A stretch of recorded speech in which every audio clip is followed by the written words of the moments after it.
This is Innovation and Leadership, where we interview Navy SEALs, venture capitalists, pro athletes, best-selling authors, Hollywood filmmakers, really as many different kinds of high achievers as we can get to come on the show. Today's episode is going to be from our mini-series that we created with Corporate Alliance, asking top CEOs and executives and entrepreneurs who have had very large exits, specifically about their thoughts on leadership and people.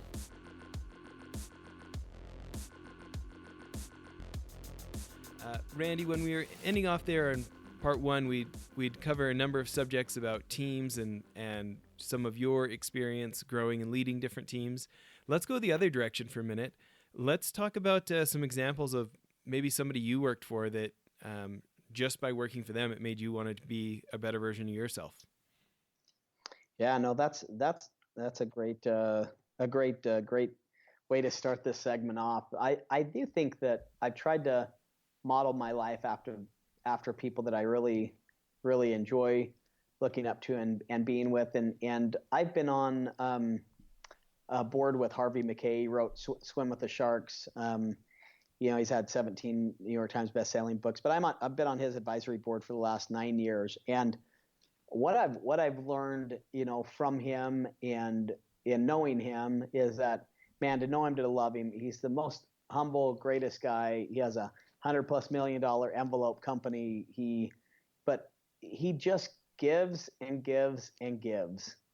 If you need anything, or if you need an introduction, or if you need tickets to the Super Bowl, and he doesn't need to do a lot of this stuff, he will seriously find a way. And he does it out of his way, and you want to give back. You want to give back to him. You want to serve him. And I've learned so much from him, and kind of modeling my life after him is that, man, if somebody needs something, I am going to try to do everything that I can to help them. And I've tried to live the law of reciprocity in a big way, kind of from an example from him. Every Christmas I get a very personalized gift from him. His wife made a jam and a whole bunch of stuff, and then they got us a rug from Israel when they visited there, and had a whole story on it. And the thing that I do know is that he's not just doing that for me. He's probably doing it for hundreds, if not thousands, of people all over the country. And yet when he calls, even if it's 3:00 in the morning and he needs something, guess what, Jess? I'm going to pick up, and I'm going to help him and serve him. He's lived his whole business career that way, and he's one of the most successful men I know. And he's the one that's kind of like, oh, he shares with me, Randy, it's your network is your net worth. And it's not who knows you, it's basically who knows you, and what they think about you is what matters most in your life. So he's one that I've really just loved getting to know. He's just an amazing human being. So when you think about somebody like that, because other people can buy gifts and other people can check in on somebody, mm-hmm. What do you think it is about the way he goes about it that's created this kind of reaction in you versus somebody else? There is a strategy to it. You really, when you're doing a referral for somebody, when you're doing things for other people, and I've gotten really good at this. He's literally 80, I think his 84th or 85th birthday is coming up here in October. He'll still use technology today. He'll do a video introduction for me with, let's say I need to get in touch with the CEO of a certain company. Like, Randy, let me call Jim. He's going to love Scipio, and this is why he's going to love it. He'll literally do it right then. He won't wait. He'll do it right then. He'll make it personal. He'll make it real. And the thing is when he does that, he has trust, right? So he can do it because that person trusts him. If somebody's doing a referral for you or doing an introduction for you that they don't trust, it's not going to happen. So his whole life is with that. And that's why, I think that it's successful, because the strategy that he has is that everybody loves him, everybody trusts him, and they know that if they're going to be sending me to them, that he's already vetted them out, and there's that kind of reciprocity back with him. So, yeah, it's interesting that how you can't fake the two-way street, right? You can maybe you can promise it up front and skate for a little while, but people who aren't worth their word get found out pretty quick, huh? Yeah, no, and a good example of that is now I'm working closely with Brandon Steiner from Steiner Sports. which was a referral from Harvey, right? And so now Brandon is the most, and I love sports, and I'm going out to see him on Monday and Tuesday this coming week. And I would have never met him if it weren't for Harvey. And now I've been to the New York Yankees games with him. I've got met Jeter to played basketball with Carmelo Anthony, to Mike Tyson was out there last year, and we took our wives out, and just all these amazing people that I've been able to help Brandon. And Brandon's using Scipio, our software technology company, because Harvey's like, Randy, you've got to introduce this to Brandon. So he's using it to communicate with all of his clients and customers. Every time there's a World Series, or the Eagles just won the Super Bowl. Hey, I've got signed Eagles posters from this player. Make sure you get them. And then just he uses it accordingly, and they feel like they have a personal relationship with Brandon. And that was an introduction from Harvey. And now me and Brandon have been friends for 8 years now. And every time I go to New York, I stay at his house. He won't let me stay anywhere else. So it's building those deep, meaningful relationships that drive value. So you can have a great relationship with somebody. That's just a friendship. But if you want a partnership, you got to be able to drive value for each other. And if it's a one-way street, it's not going to last, right?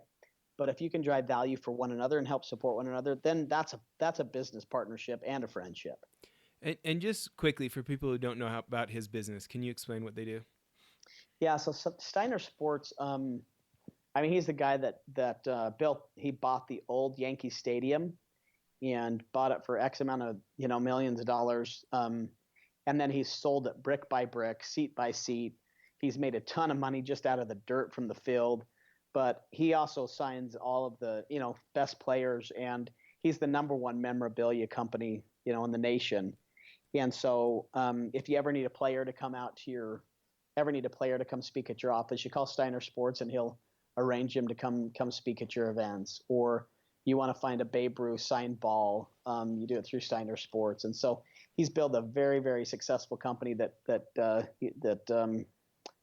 he runs, and it's all around sports memorabilia. Very, very successful, and everyone loves him in New York. Everyone knows who Brandon Steiner is in New York. There's not one person that doesn't. And so, and then in the sports community, he's just the most trusted guy. All the athletes trust him and love him because they know that he's going to take care of them. Interesting. So, thinking about both those two that you just spoke about, is there any tangible examples you can think of here's something I'm working on about myself because of time I've spent with one of those two?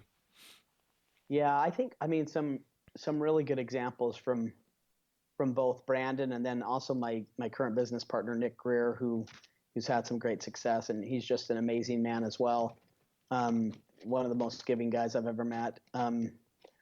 I'll tell you what I've learned from both Brandon and from Nick is that they will stretch you. And they will push you, and they will not be easy on you. Brandon is not easy on his employees because he loves them. He'll shout from his office, "Hey, Roger, where's that ball at? I got Jeter on the line. I got to get tickets for him." He's like, "Where's that at? You told me you'd have it by Friday."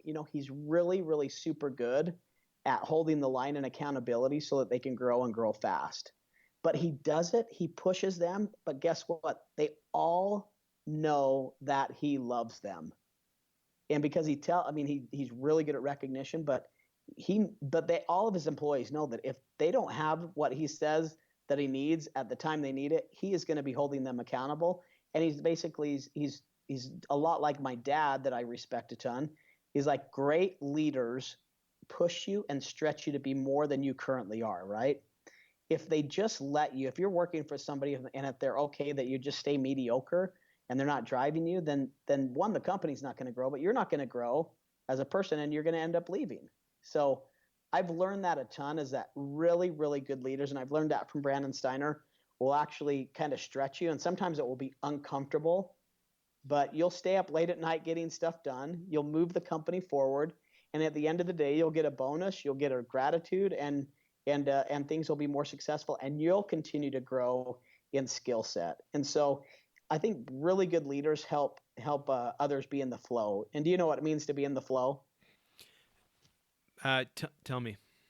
Okay, so there's a really good principle that we study a ton. It's like you're in the flow and you're the happiest when, if you do a y-x axis, if your skills are being stretched, if you're growing in skills and challenges at the same time, then you're in the best state of happiness, and where it's super hard, but you're accomplishing things and you're being productive. If your skill set's really low, but your challenges are high, then you have anxiety. If your skill sets are really high and your challenge is low, you have boredom and you'll soon leave. So if you move those two together, where your challenges are high and you need to have more skill set and continue to grow, that's where your employees are going to be in a state of flow and excitement. And that's when you really get some serious momentum going. Interesting. Um, let's go for one more. Who's Okay. somebody else on your list of they're just such an exceptional person it makes you want to be a better version of yourself? Well, one other person that comes to mind is another guy that I learned a ton from. I worked with him for 5 years. Was a gentleman named Rob Ryan. And Rob is another person that one of the things that I most learned from him is that it's just as easy to think small as it is to think big. So Rob, back in 1994, built a company from scratch and built it up and ended up selling it to Lucent Technologies for 24.3 billion. At the time, it was the largest VC backed deal that had ever been sold. And I mean, he did that all on himself. And not only did he do that, he did 4 other billion-dollar exits after that. And so what I learned from him is that not to play small ball. It's really there. We only have so much time in the day.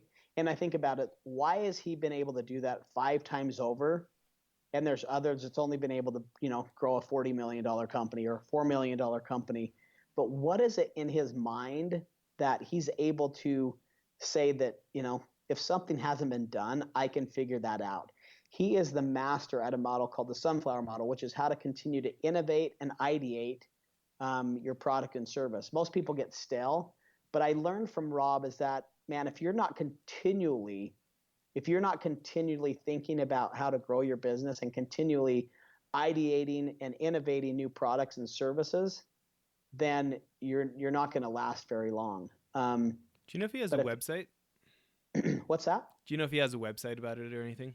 Yeah, I mean, if you go, I believe he wrote the book Entrepreneur America, and so I think if you go to entrepreneuriamerica.com, I believe that's it. But if you just Google Rob Ryan, Ascend Communication, you'll be able to find a ton out about Rob. I mean, he's just quiet. He doesn't need anything. He's amazing. He's comfortable with what he's done. But I watched him like really come and inspire companies and inspire people to think bigger. And I loved it because one of the things he always said, he said, the hardest thing that I could ever do is I always hired people that knew how to think. You think about that as a CEO of a company, how many of your employees sit there and wait to be told what to do?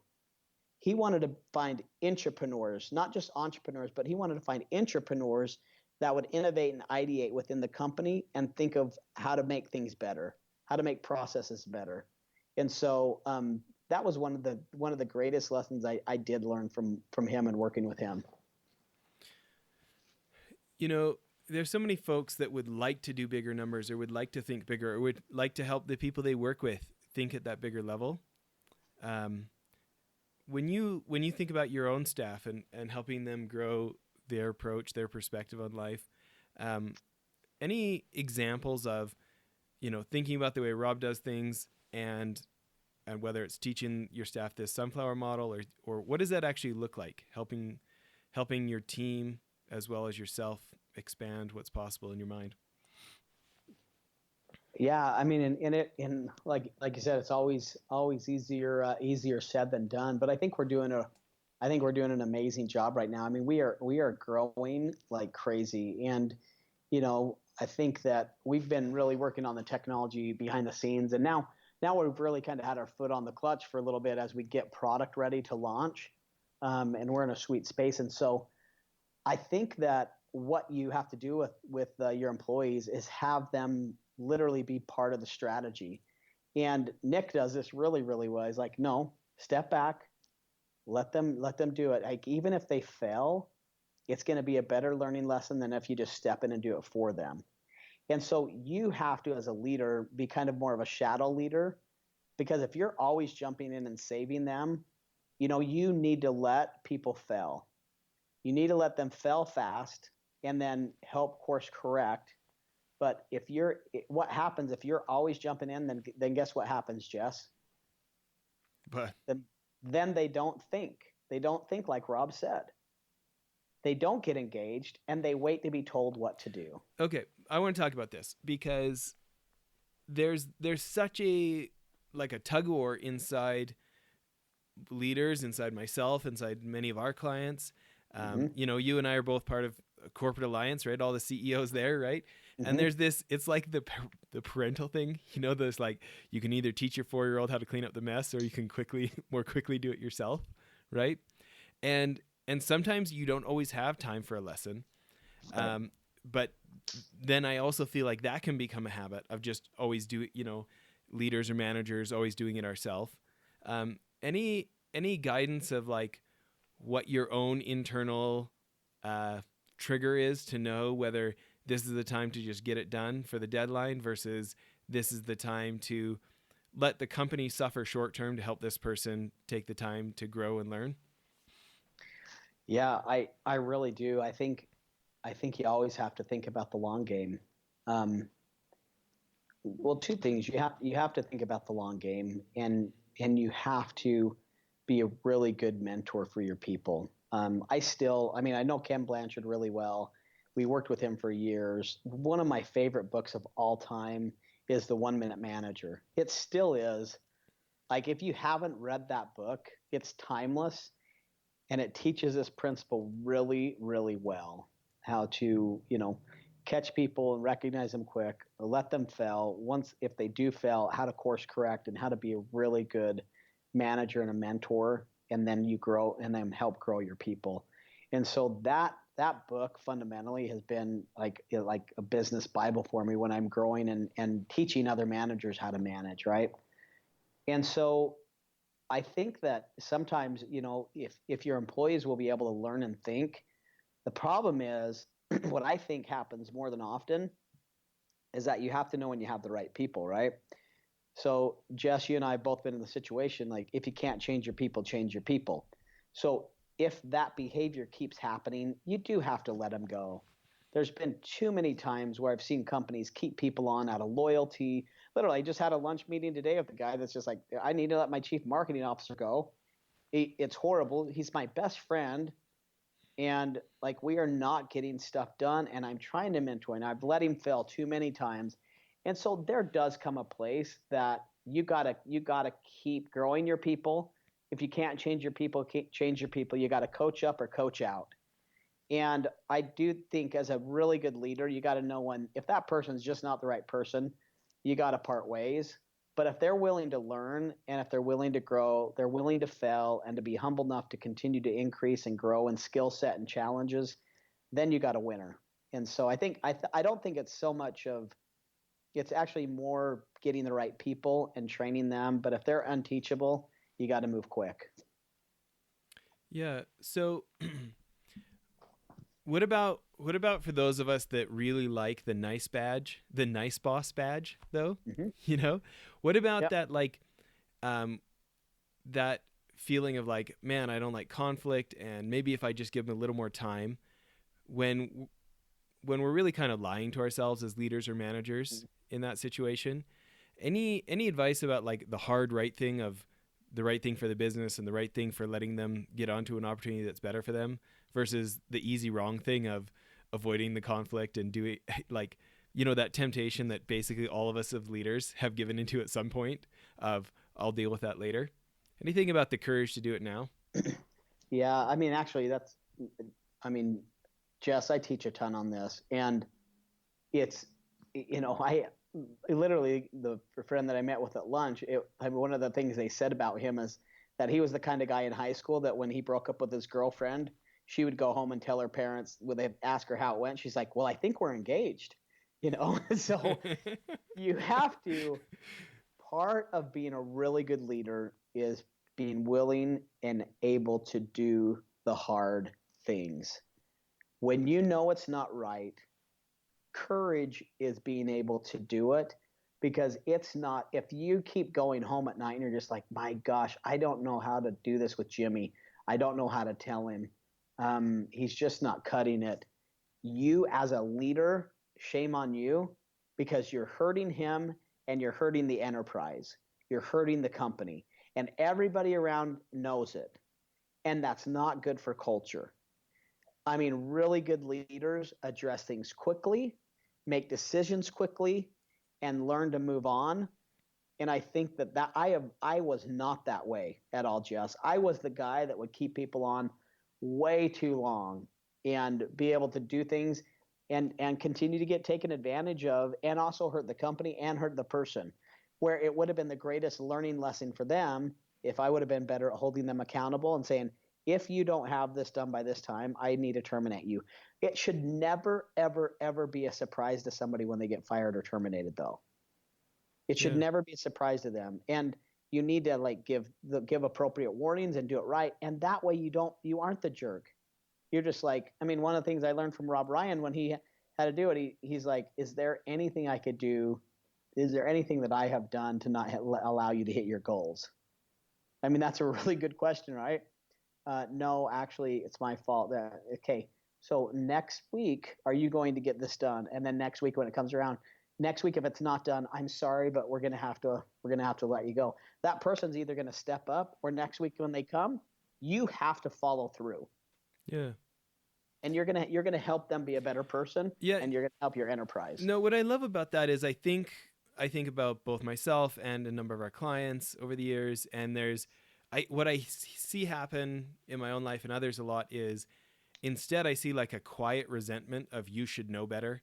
How come you're doing this to me? How come you're doing this to the company?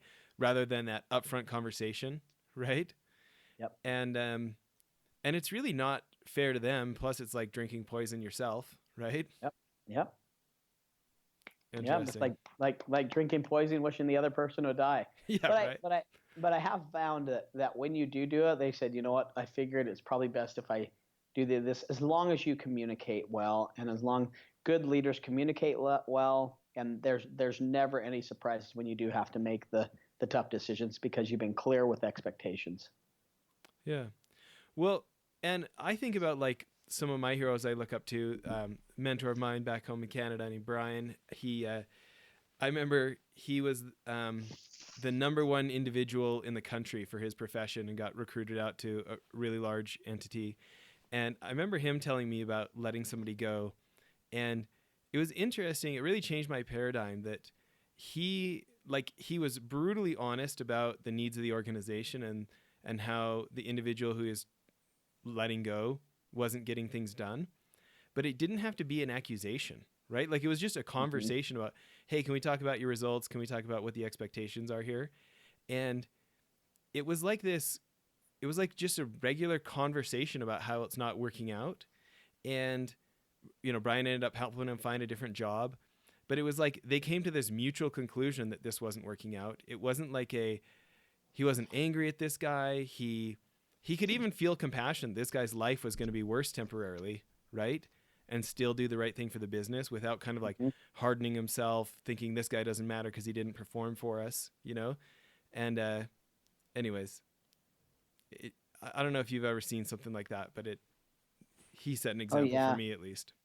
Yep, and to be honest with you, every time if it's actually done clear and done right, it actually ends up really having that person that either moves on or even for yourself, have some really deep retrospect and usually ends up being a lot better.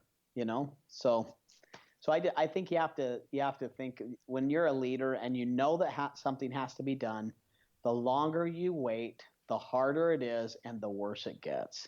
So I found that doing things quickly, when you know, and do the right things and do the things right quickly, and it'll work itself out. Well, and I love that question from Rob about the.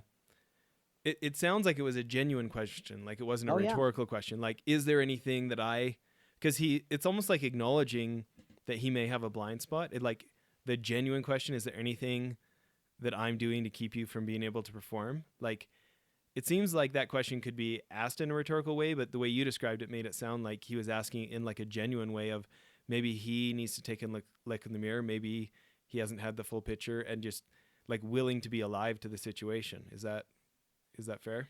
Mm-hmm. Yep, exactly right. And the 1 Minute Manager does that really well too. If you read through that, like how to communicate and how to do it. Another great book is, My Next Door Neighbor is one of the authors of Crucial Conversations. That's another amazing book that if you haven't read that as a leader or, a CEO or executive team, and I know a lot of this will go out to the C4 guys that I know. If you haven't read Crucial Conversations, that is an amazing book to read as well.